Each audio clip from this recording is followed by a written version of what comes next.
Como é que se faz um diagnóstico de hipotiroidismo? Boa noite, Wallace. Boa noite, você, internauta. Parabéns pelo seu interesse nesse assunto.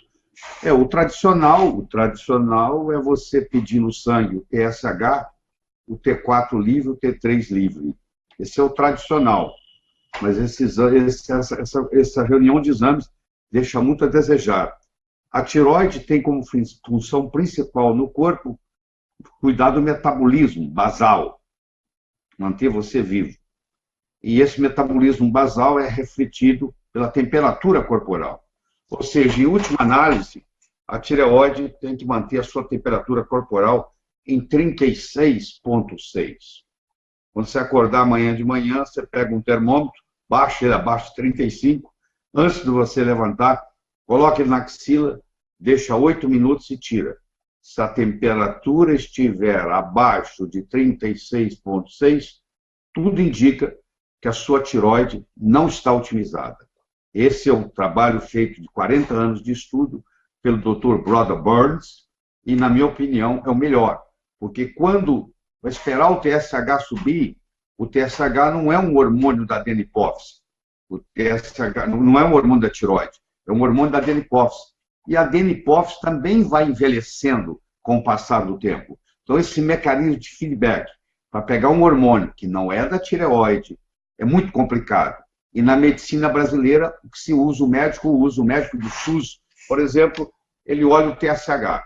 Se o TSH estiver abaixo de 5, ele fala para o paciente ou o paciente que está na frente, você não tem nada. E esse paciente vai para outro médico, fica 10, 12 anos com doença de hipotiroidismo e ninguém faz o diagnóstico.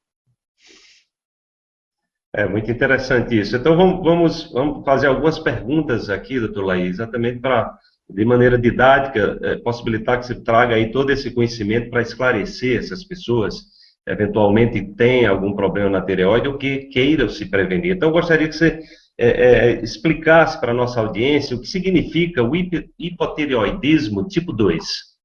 O hipotireoidismo tipo 2 é quando o problema não está acontecendo na tireoide, está acontecendo fora dela. Ou porque um hormônio não está virando outro, porque a tireoide produz 5 hormônios.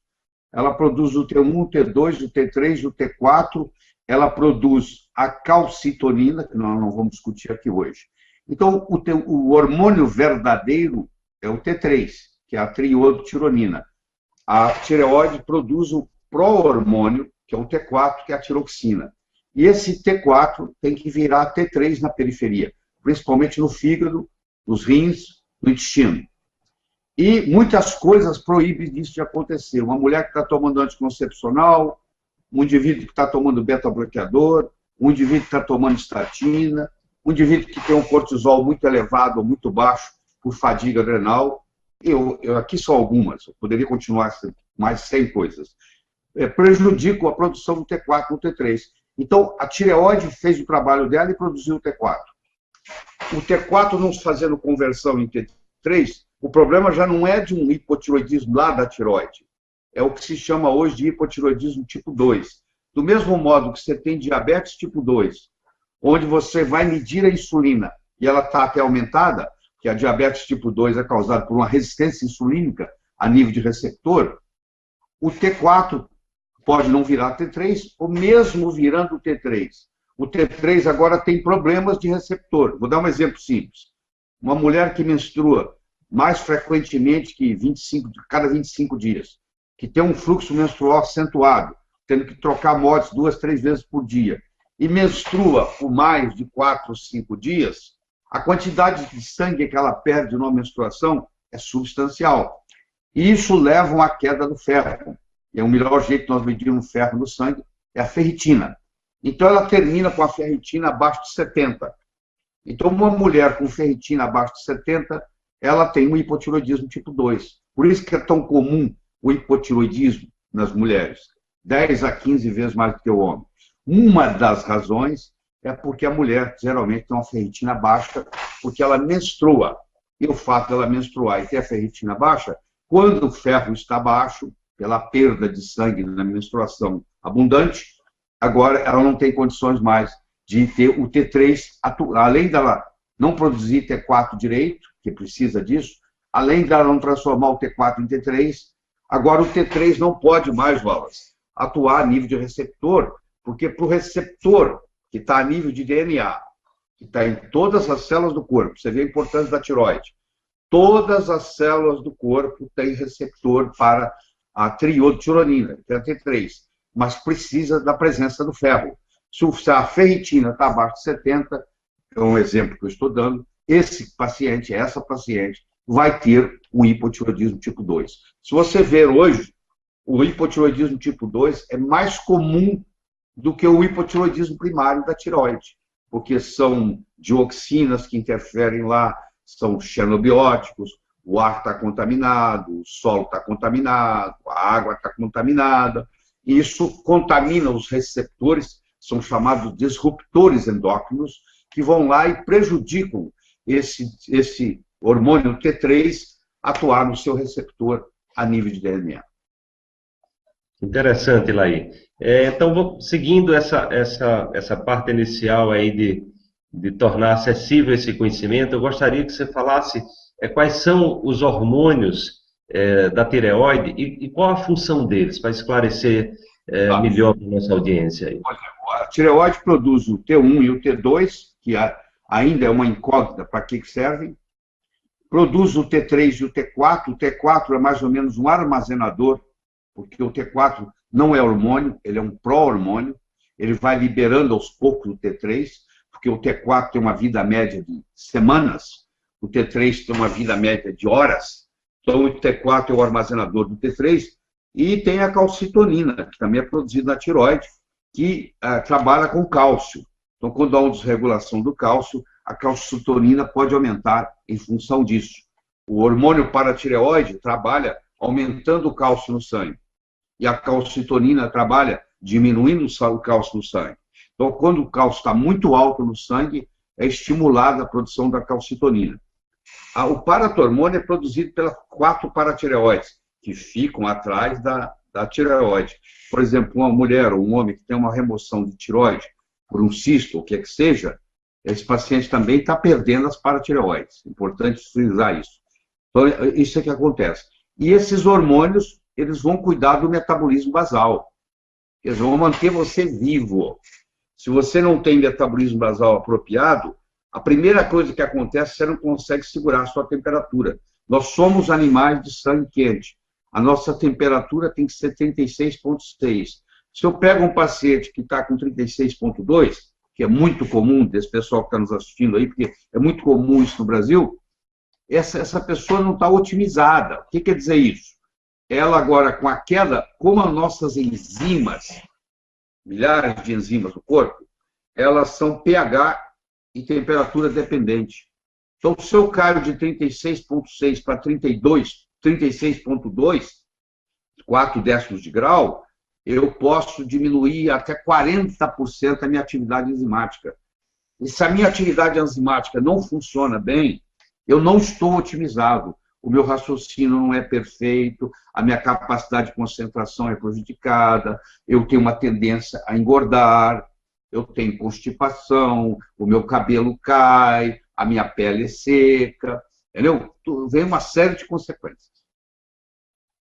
Laí, a gente tem visto até pesquisas do IBGE trazendo incidências de doenças que têm a ver exatamente com as questões relacionadas à tireoide. Eu gostaria que você falasse um pouco da incidência desses problemas ligados à tireoide, especificamente no Brasil, para a gente ter uma ideia de como é que está esses números hoje. Eu diria que mais de 50% dos brasileiros têm algum comprometimento com a tireoide.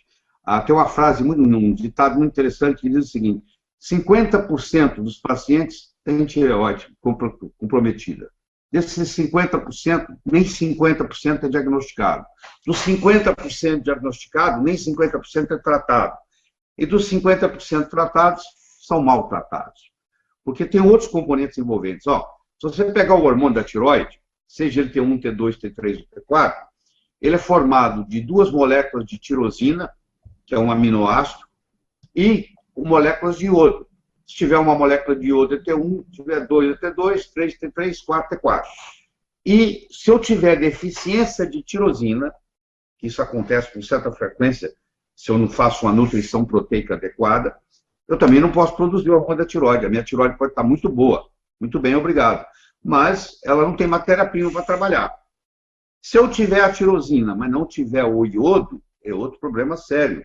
O NHANES, que é um estudo que é feito nos Estados Unidos a cada 5 anos pelo Departamento de Agricultura americano, mostra que nos últimos 30 anos a queda do iodo na nutrição caiu 50%. Ou seja, você ingere a metade do iodo que o seu pai ingeria quando tinha sua idade.